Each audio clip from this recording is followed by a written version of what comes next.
Have you ever driven through the night and felt that something was watching you? I want to tell you a story that happened not long ago here in Lagos. It's a story about a driver and a passenger who, well, she was unlike anything he had ever seen. It was late, almost midnight. This driver, let's call him Shege, had been driving Bolt for years. He was exhausted, broke, and his wife was pregnant. So when a last-minute request popped up on his app from Victoria Island to Ikorodu, he accepted it without thinking twice. When he arrived at the pickup point, there she was, a young woman, flowing white gown, a red cloth tied around her waist like a traditional wrapper. Calm, beautiful, but something was off. Even in the darkness, she didn't carry a torch. No other driver had wanted to pick her up, but for some reason, Shege did. She got into the back seat, and immediately, the air changed. Not the usual night chill. This was something colder, something that crawled under your skin.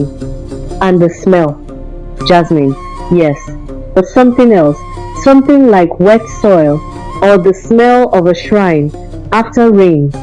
She didn't speak, she didn't move, she just sat there, watching, waiting. The road was empty, the radio was on, the engine humming. And then, as they climbed the third mainland bridge, something changed. The music slowed, the engine's hum faltered, and beneath the bridge, the lagoon made a noise, a low, rhythmic slapping, like water knocking on the pillars. Shege looked into the rearview mirror, and that's when he noticed it. The woman didn't have a shadow, not a single one. The headlights shone, the streetlights glowed, but there was nothing. And then, from the side of the bridge, shapes began to rise from the water.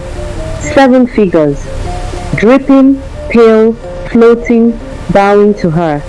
She turned her face toward him, her eyes completely white. And then, slowly, her nose and mouth faded. Just smooth, featureless skin. Then her voice came inside his head, not from her mouth. You are lucky. Prayer at your home protects you. Others are not so fortunate. And with that, she climbed onto the railing and disappeared into the mist. The 7 figures followed, silent. The car engine roared back to life, doors locked. Shege drove until he reached safety.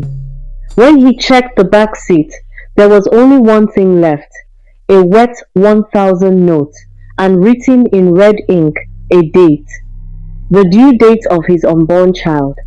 He never drove after midnight again. Some roads, some passengers are not what they seem, and some spirits, they ride the night with us. That was just the beginning. Stick around, because the next tale will haunt you long after the night is gone.